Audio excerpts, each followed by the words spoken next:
Good morning. It's just like church. Nobody answers and the two front rows are empty. Good morning. We're a couple of minutes behind, but there were so many good conversations and fellowship going on, we almost hated to break it up. But I know that there's another reason we're here today, and we need to get that started. But let me just extend my own appreciation to all of you for taking time out this morning to come over and from our new Chancellor, Dr. Randy. A couple of started making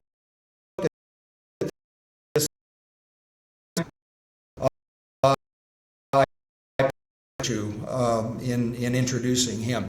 Let me first thank Chancellor Denise. I just promoted her. Sorry, Randy. Provost Denise Cobb for putting together all of the logistical and organizational details. The invitations you received, of course, came from Denise's office, and we appreciate the work the staff in her office has done, as well as in the Chancellor's office. So Denise, we're grateful to you for that. Absolutely, we'll give her a round of applause. And serving in a very distinguished way, and we appreciate your service in this interim role. I'd like to give a quick round of applause to our Board of Trustees Chair, Randall Thomas. Randy's in the front row. General, if you'd stand and give a wave. Thank you for coming down.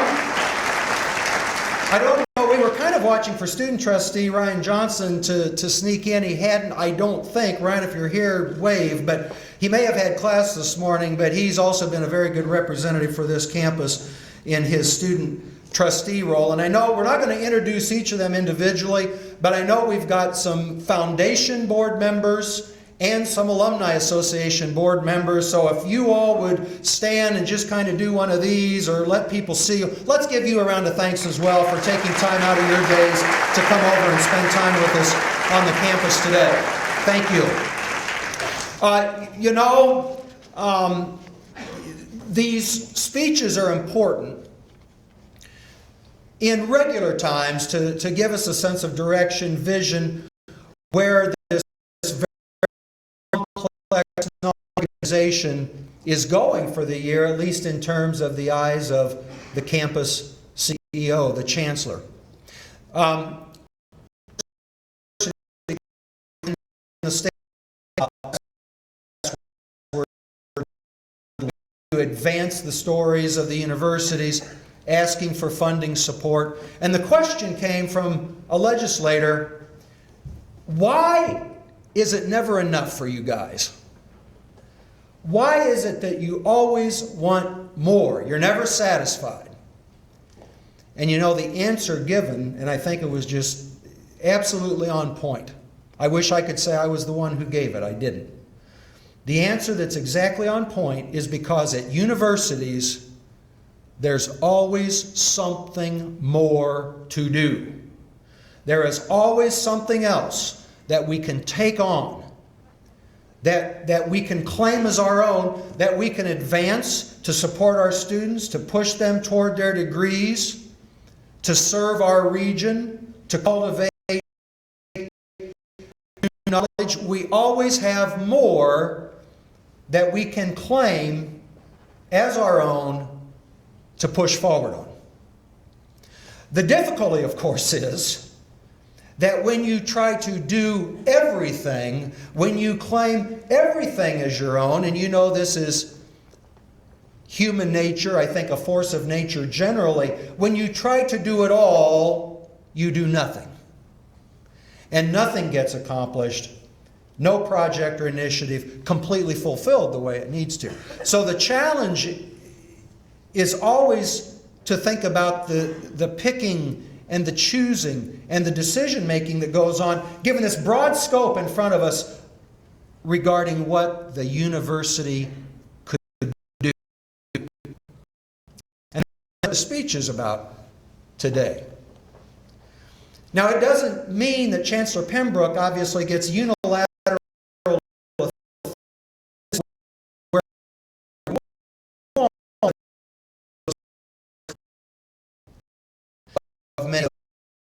and ultimately, in his role as campus leader, campus CEO, the Chancellor It will ultimately be for him to kind of play the card to say, yes, on this route, in this direction, with this focus, we're going to go. So it's important we hear from him about that. It's important to understand that as he talks here in a moment. Some of you had a chance to read the connection column that went out yesterday, and it was about planning. If you haven't looked at it, you'll look at it if you're a reader. But one of the points implied in there is that even in the best of times, obviously, we should be thinking about large-scale, broad planning, direction setting, which is why we're gathered to listen. But there is this tendency in so many organizations when you're in a period of financial retrenchment, the external variables are getting very difficult to manage, that there's this sometimes tendency to fold in away from thinking forward, looking broadly, that the times almost demand that you shrink in. And I would argue, and I hope it was at least somewhat implied in the column yesterday, that's exactly the time thinking ahead is most crucial. So the fact that you've all come out today to get a better sense of that, where the Chancellor wants to lead us as a university, is something I'm very grateful for. I told Andy I wasn't bio or to read, the sheet that you can get off the website that many of you have already learned as he's come to us here at SIUE. But I'm excited about his leadership, the early things that he's been able to accomplish, coming up that entrance ramp to the traffic of the university that never stops. We don't pause to let anyone on the ramp, do we? We keep moving, and the Chancellor has come up that and integrated himself into all that's going on, I think, in a fantastic way. If you haven't had a chance to meet him, figure out a way to do that somewhere on campus. Very personable individual, and he is the right one to provide leadership for us here at SIUE. Ladies and gentlemen, would you help me in welcoming your Chancellor, Dr.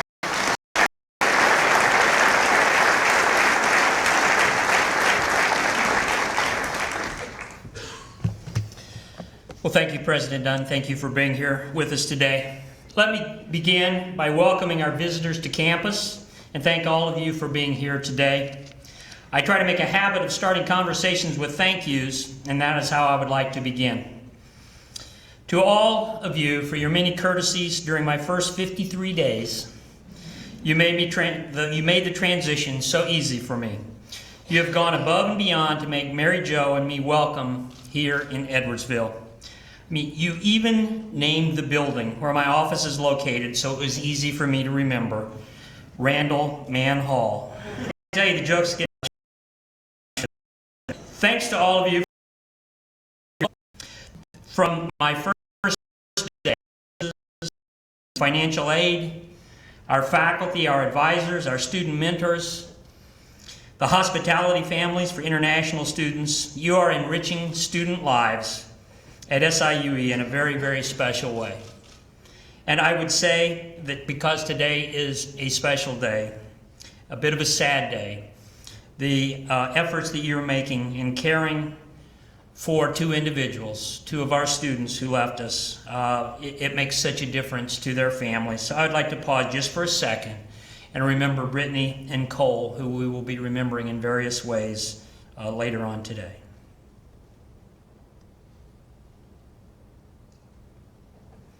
Thank you. My North Star, my reflection best for the students. How do we create a great experience for the students? And I think this is SIUE's approach as well. Recently, we were trying to decide what type of music to use for a reception, and I thought back to the music of the 1978 SIUE Heritage Chorale Tour I was involved with. So I had Kim check to see if there was a file on that trip in the Chancellor's office or our archives so that we could look up those specific pieces. And there was. And on page 1 of that file, Actually, it was page 4. The first 3 pages were about who was going to pay for it and what would it cost. But on page 4, there was a memo, and it was from the Chancellor. And there was one from the Provost as well to the music department, and it started with in traveling to Europe. And I think that I want to remember the leadership, to the directors, to the vice chancellors, to Senate leaders, to committee chairs, to the trustees, to all those going above and beyond in service. Thank you for your direct support to me and to my office. I also would like to thank President Dunn and the system. The system supports SIUE in so many ways. Some of the traditional ways that you may know about are government relations, legal expertise, and accounting.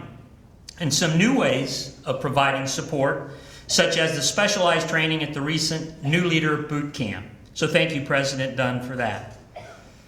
I also want to recognize former faculty and emeriti faculty for the role that you play at SIUE. I was reminded of the importance of our emeriti faculty when I was welcomed back by 4 individuals: Janetta Haley, Ruslan Zinska, Linda Perry, and Donald Laux. And I had the chance actually last week to have lunch with Janetta Haley, and it took me back 40 years. She said, "Sit down here, let me tell you what you need to know." That's what faculty do. Those mentors are there for your entire life. I appreciate that so much. Also, I want to thank the foundation, Rachel and her team. The foundation supports us. It allows us to do things, particularly in times of budget challenges that we would just simply not be able to do. So thank you for that, Rachel. Finally, community members and elected officials, all who took the time to be here this morning, and for serving our area of Illinois and the region, I also want to say thanks. A theme that I heard several times while interviewing this spring, a theme which emerged from the budget in 2016, was that SIUE was committed not just striving, but fully intending to. I witnessed the floods, bug infestations, and droughts. And I still enjoyed growing up on a farm. I have concluded that there is something tenacious about the people of Southwest Illinois.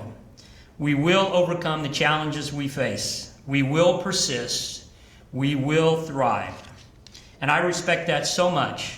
I have seen that spirit in the facial expressions, the tone of voice, and the overall body language of those I have met in May, and now again in August and September, since beginning here at SIUE. Or should I say continuing here at SIUE. As you know, I spent 4 years on campus from 1976 to 1980, and I am a proud SIUE alum, a Cougar at heart. From that time to now, I have seen growth. Enrollment growth from a few thousand to over 14,000 students. Growth in the reputation of the institution, from a place where people struggled to remember our initials, SEIU, SIEU, SUIE. We heard that in times past, to an institution that now Washington Monthly, U.S. News consistently rank in the top 10% in our category, regionally and nationally. We have grown in the number of regional and national honors bestowed upon our faculty and staff, and I'll come back to that. Our grant productivity has risen dramatically since I was here, as well as the research focus and artistic activity of faculty at SIUE. Research, STEM, and IERC are shaping our world. I had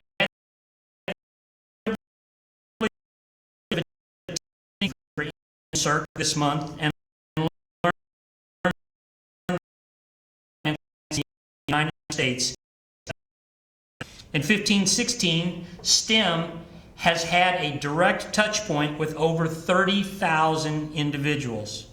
And IERC, the Illinois Education Research Council, is a go-to agency for IBHE, the Illinois Board of Higher Education, and Illinois State Board of Education in shaping higher education. Campus life and campus housing has changed dramatically. There are students here everywhere, all the time. Evenings, weekends, holidays, I've seen them. We support Move-In Day, the SIUE experience, lemonade stands, freshman convocation. The list goes on and on and on, and each activity helps to create a vibrant student living and learning community. So thank you to Jeffrey and to his team.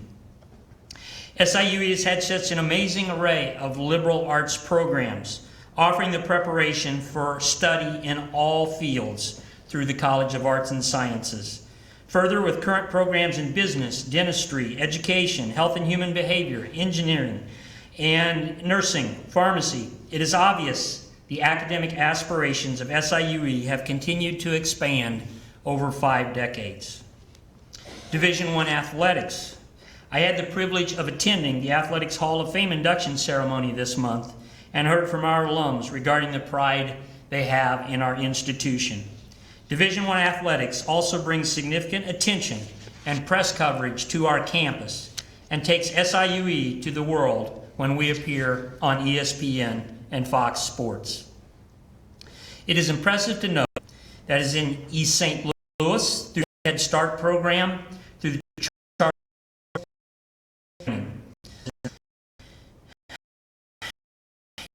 Southwest Illinois, the Leadership Council, Southwestern Illinois, the St. Louis Regional Chamber of Commerce, and the SIUE Community Task Force Initiative, which you'll be hearing more about in October.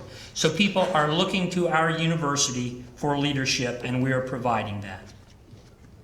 I realize that what I have described is a sort of generic or 30,000-foot view of thinking of progress. So let me give some specifics of the ever-expanding quality of SIUE. If you read Provost Cobb's email that went out last week inviting you to attend this address, thank you, Chancellor Denise, for sending that. This might be considered the current overview portion of the presentation. If we look at the characteristics of the fall 2006 class, the size of the class, the quality of the class, and the distribution of the class, traditional students, transfers, international students, online students, this is all very, very impressive.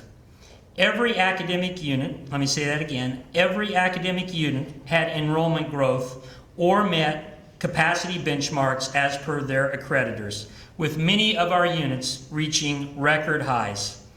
We also had an amazing summer term in 2016. I think a round of applause should go to our enrollment management team for their work in this area.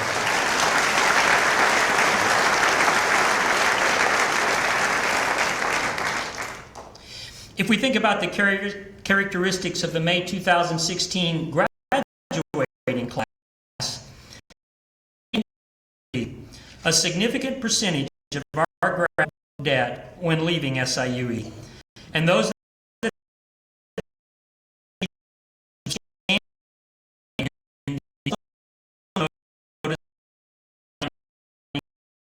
we should also know and be talking about them with prospective students, with parents, with employers, and with each other as we continue to improve them even more. One caveat on this page, I know that we are all reflecting on and working hard toward increasing our overall numbers regarding students completing academic programs within a 6-year window. When it comes to grants, this is another success story. This is a snapshot of grant activity from a very small period of time. I shared it with our trustees recently at the September meeting. Annually, we average between $40 and $60 million in support at SIUE. Thank you to Associate Vice Chancellor Jerry Weinberg and his team for his efforts in making this happen. Grant success, as you know, allows us to continue exciting research which boosts our profile, expands discipline-based knowledge, and makes a difference in our communities. The Higher Education Excellence in Diversity, or HEED Award, was another outstanding achievement this year. We have received that now for 3 years in a row, and it is a very coveted recognition. It is a tribute to the conversations and actions we are taking on our campus to create an accessible and welcoming environment for all. I was in a roundtable discussion recently with some of our international students, and they couldn't stop talking about how people have reached out to them through initiatives such as the International Hospitality Program, which, if you don't know, provides clothes, dishes, towels, etc. so that they focus on their studies. We are also continuing our campus conversations around Black Lives Matter, hosting our second conference this year. So I want to congratulate Vanessa in creating that environment. Earlier, the recognition of college to Lakeisha, to Yasmin, and to Chris in being recognized as outstanding pharmacy leaders in Illinois and nationally. And to Garish, thank you for providing leadership to the School of Pharmacy. We are a safe campus. Edwardsville was ranked as one of the top 25 locations in this category of safe college cities. As a matter of fact, we just heard this week from a second agency, and we received a second designation as a top 25 safe campus. The summary for our area praised the Edwardsville Fire Department, the Edwardsville Police Department, and the SIUE Police in all of our Edwardsville outcome. New programs. As you can see from the next two slides, SIUE continues to develop and offer new academic directions based on community needs. Every academic unit is part of this creative and responsive process. Thousands of hours of brainstorming, conversations, forms, and approvals are part of this process. I want to say thank you to the provosts, to the academic deans, to the chairs, and the departments for leading in these efforts. I also want to congratulate Regina and those associated with our library in the amazing and formidable undertaking of documenting our past through the collection of oral histories.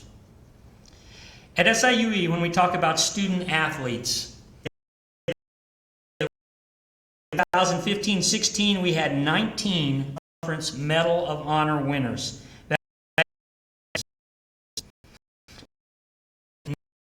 Graduation rate, number one in Illinois, Brad and his team on that. Congratulations, Brad.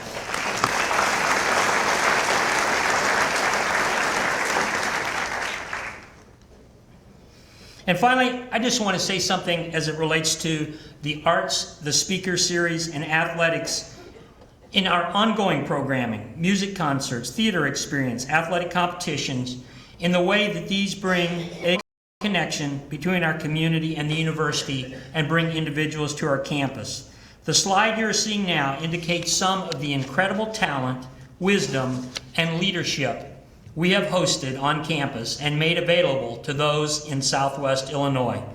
The list is impressive, not only because of the diversity of the backgrounds, politicians, scientists, commentators, authors, social leaders, but also because of the national, international visibility of those coming to Edwardsville. So, from the recent past, we turn our attention to exciting things that are now completed or will be coming soon. So, let's talk about the quad. Anyone missing those orange cones and netting from the summer? Probably not, right? The wait was worth it. Rich, I wanted to say last Friday, and there was absolutely no standing water. So I think it's time to declare victory on that project.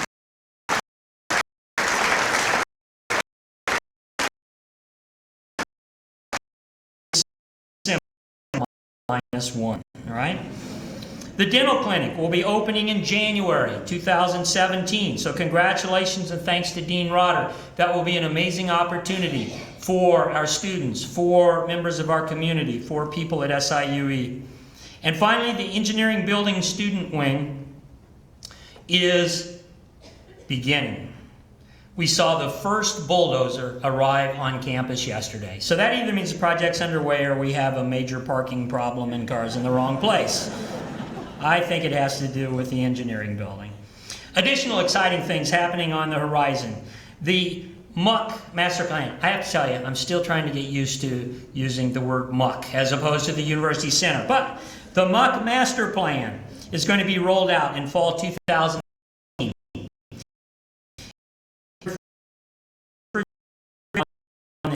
Historic register, HMAs like food courts, coffee shops, rehab space, and thinking of a differing footprint. So we'll keep you updated as that design evolves. The Art and Design Building, East, will have windows replaced. We're in the midst right now of drawing, so we need to raise money for that. Thanks to Greg for leading that. We have such amazing programs because those theater and dance even stronger, and with the lobby that we're talking about, we can showcase our visual arts as well. So that's an exciting outcome waiting to develop. Finally, Founders Hall renovations. As soon as we get Science East done, we will pivot and start on the renovation to Founders Hall. We're looking at that happening, Rich is grimacing again, 2018-19, and as soon as we finish that, we'll move on to Alumni Hall then immediately after. All of this wonderful news doesn't mean that there are no challenges. After all, we're involved with higher education in Illinois. Of course there are challenges. In preparation for this morning, I read the first year chancellor's addresses of Chancellor Vandergrift, Chancellor First Bovee, and Interim Chancellor Hansen from 2004, 2012, and 2015 respectively. And the one thing that they all agreed upon in their addresses was that the budget was the biggest challenge. Now, should one feel bad about that or good? It seems chancellors have been lamenting the budget for over a decade. Let me correct that. Since we are 59 years old as an institution chartered in 1957, let me amend that to say we probably have been lamenting the budget for 6 decades. But look what we have accomplished. All the things that I just mentioned, in spite of our budget being our biggest problem. So I'm not going to start there. Let me tell you about some other challenges. Now, as those of you who are new, like me, this year, the first year, you know that there are some challenges just simply getting started. So you have to get in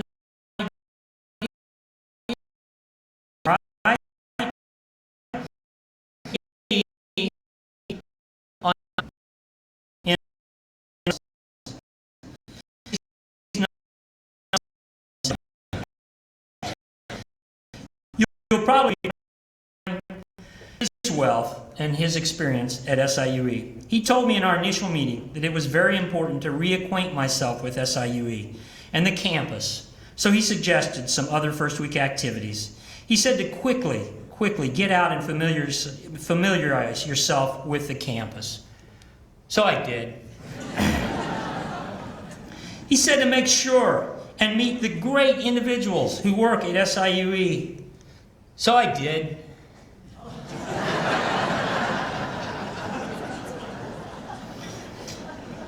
He said that there were some real characters on campus and that I would need to work with them, so I should meet them soon too. So I did. Now let's be honest, a few of you were just a little worried about the photo, weren't you? And finally, Steve said that it is absolutely essential to make sure that students feel appreciated, and I should do whatever it takes to cultivate those relationships. So I did. Looking back, I'm not sure all this was good advice or just some sort of chancellor initiation ritual by Steve, but seriously, he has been fantastic in helping me in the transition. So, back to the real business of a chancellor's address. We do need to be thinking about significant challenges like accreditation standards, the effects of budget cuts. We are going through accreditation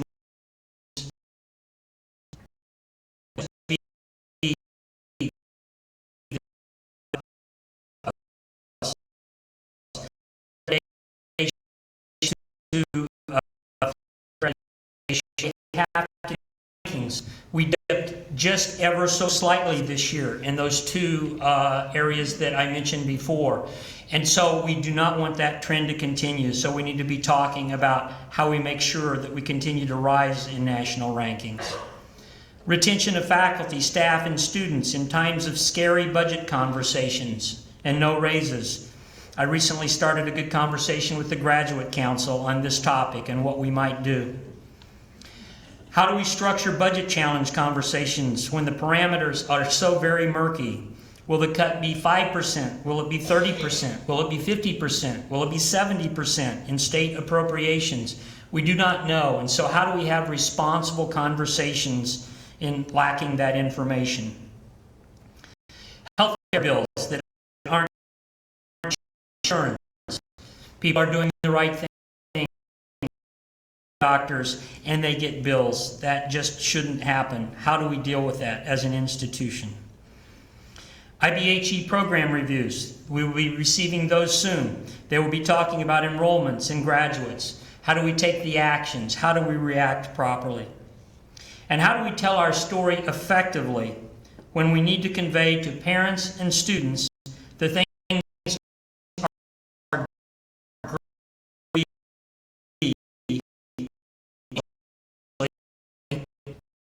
legislators, the continued funding is essential, that without it, it is catastrophic. So, being a musician, I in here. Well, no, right?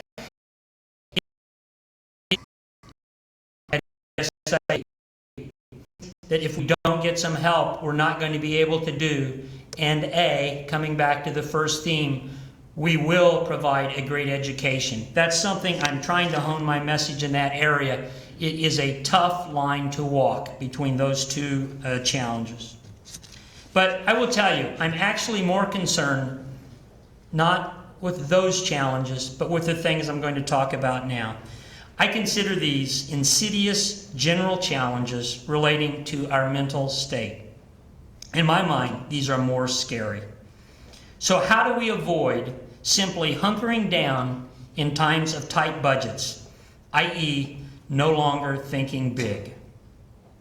How do we ensure that we don't stop asking the important what if? As in, what if we thought about new student populations to recruit? What if we found the right business to serve as a partner? What if we think of new types of higher education credentials before others do? Further, how do we avoid losing faith in the notion that we can overcome in spite of obstacles? How do we discourage seeing challenges as being localized, the domain of others, rather than the generalized responsibility of all? For example, enrollment is enrollment management's challenge, rather than enrollment is everyone's responsibility. Ideas for growth are the responsibility of one, rather than all. I was communicating with Tim Schenecker recently, and we were talking about the new inventions, the new ideas that have come from companies. Very seldom, very seldom, muffin organizations. So it's important for everybody to think about those things. And I will tell you the good news is that I've received so many emails already from people who have said, have you thought about this? Hey, here's an idea. Please, please, please keep those coming. And last but not least, I will say we need to resist capitulating to the model of a death spiral, and that is death by 1,000 cuts, literally. So in 2015-16, you acted quickly and decisively in making tough budget decisions. So this is not a passive defeatist group of people I'm seeing here today. Thank you for all who participated in helping this institution by anticipating and dealing with tough budget news. So to avoid these pitfalls, let me remind you of some of the good news relating to our inherent advantages in dealing with some of the previous issues. First, location, location, location. Beautiful Madison County, 20 minutes from St. Louis, from Fortune 500 companies. We are near tens of thousands of potential students. I think those in the military, General, might call this a target-rich environment. We are in the right place. Because of our size, our agility, and our determination, we have the ability to make quick adjustments, whether we're talking about new academic programs or loan programs for health bills. We can move quickly, and we will. We are an institution hitting its stride as we look soon to enter our 7th decade. There is a youthful can-do spirit at SIUE. Our campus has 2,660. That gives us the ability to guard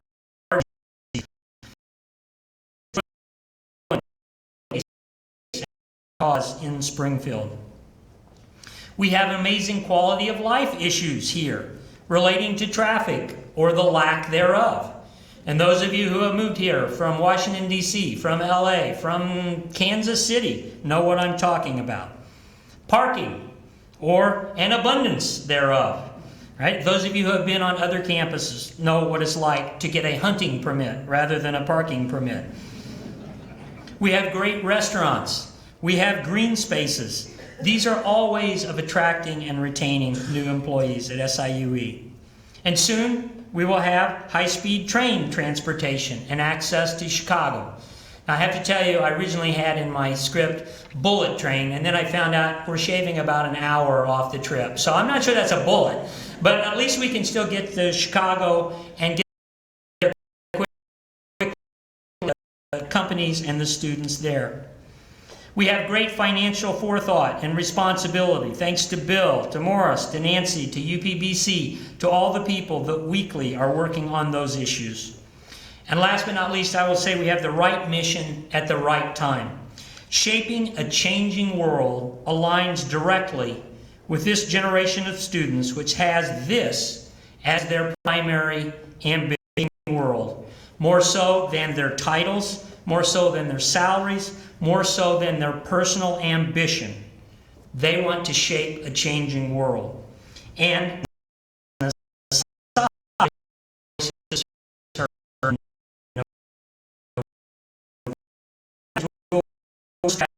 as Denise alluded to in her email.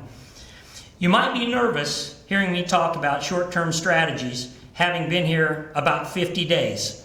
But if it makes you feel better, I've been thinking about SIUE and its future for 40 years. So, in talking to campus leaders, I have had the chance to discuss some of these things. And there are 6 areas that I want to share today.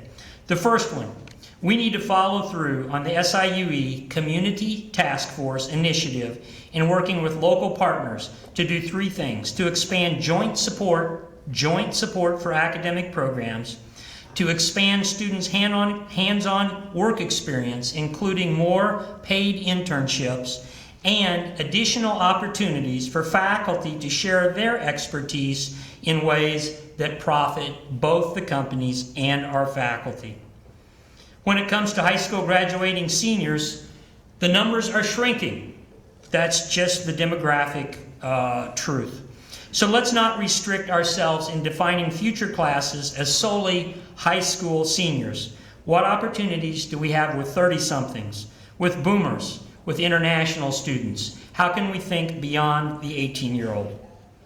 We need to follow through on the excellent work of the 2015-16 Congress and continue to expand online programs, to consider new programs through conversations with the deans and the provost, to determine academic priorities, and to improve outcomes for high enrollment courses. I also agree with many campus leaders that we are in a season on implementing and 3 discussions to become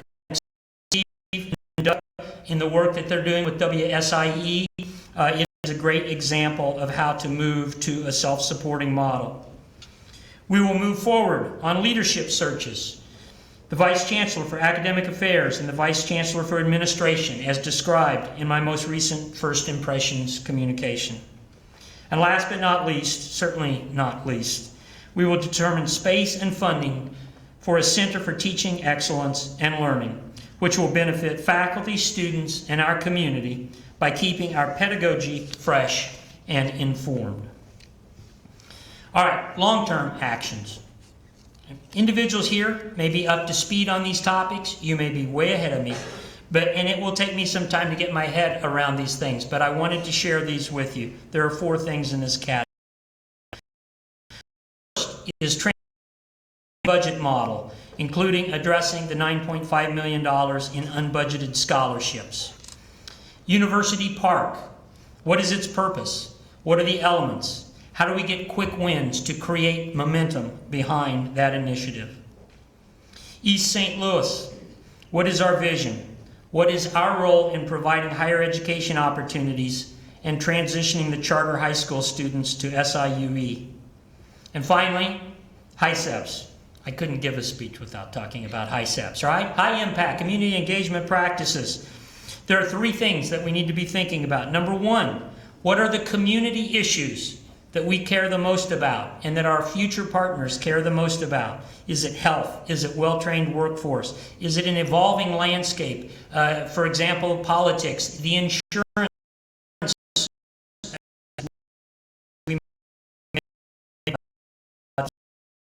How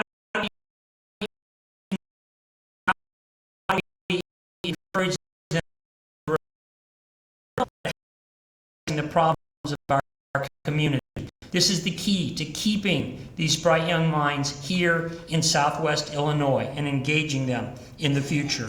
Finally, how do we encourage these strong faculty and community connections? How do we get people together to talk about those things that are important to all of us?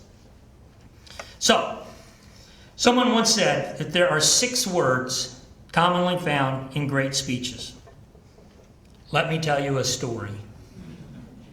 Or if I would amend that, let me tell you a story of hope. There are 2 people that I have met in my first 50 days here, and they said things that have stuck with me, and I wanted to share those because they are a story of help. The first was a breakfast with Ralph Corey. You know Ralph. Ralph's a business icon. He's a philanthropist. You may have heard of him, right? He has been involved. He has given to our university. He has helped shape programs with his background in construction and building.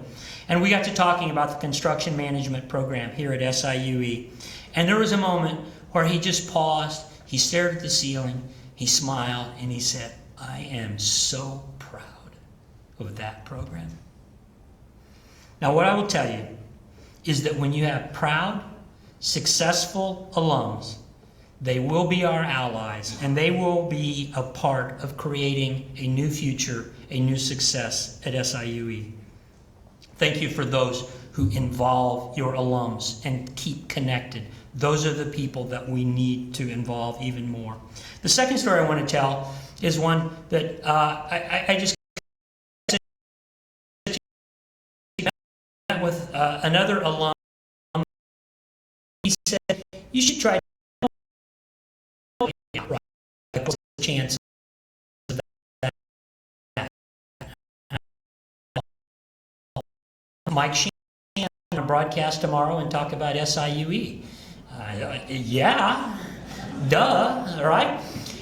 And so I went over and I met with him, and the thing that I want to share from him, I mean, some of you know, he has a restaurant in this area. He has spent a great deal of time. He relates to this area, right? And so the phrase that he said, first thing when he shook my hand, was he said, wow, you guys at SIUE, you've got it going, don't you? You've got it going. So when the community knows it has a winner, it is easier to get folks on the bandwagon to also be our allies. So I wanted to share those 2 stories with you to encourage you. Lastly, it brings me to 2 other words, what some people in conclusion. So, in conclusion, let me say this. Previously, I mentioned looking at the Chancellor's addresses, and I want to close with an important theme that was found there. And it goes like this. We should be recognizing our current level of excellence while seeking a higher one. Who can we be? As an institution, what can we be? What worlds do we want to shape? In spite of our challenges, what can we do with our incredible assets to shape a changing world? Lastly, in 2010, my wife and I were blessed to Siue, Mexico on an exchange program. They were incredible individuals.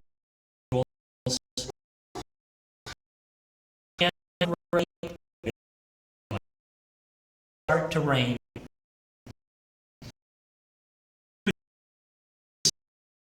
Instead of it sprinkling, right? And when you think about it, if the sun's out, it actually is kind of sparkling. So feel free to use that. He'd be very pleased that Edwardsville is saying it's sparkling outside. But the part that I wanted to share with you is that we were sitting at the family table one night having dinner, and we were talking about a challenge, and he got a big smile on his face, and he said, "You know, Dad, anything is impossible."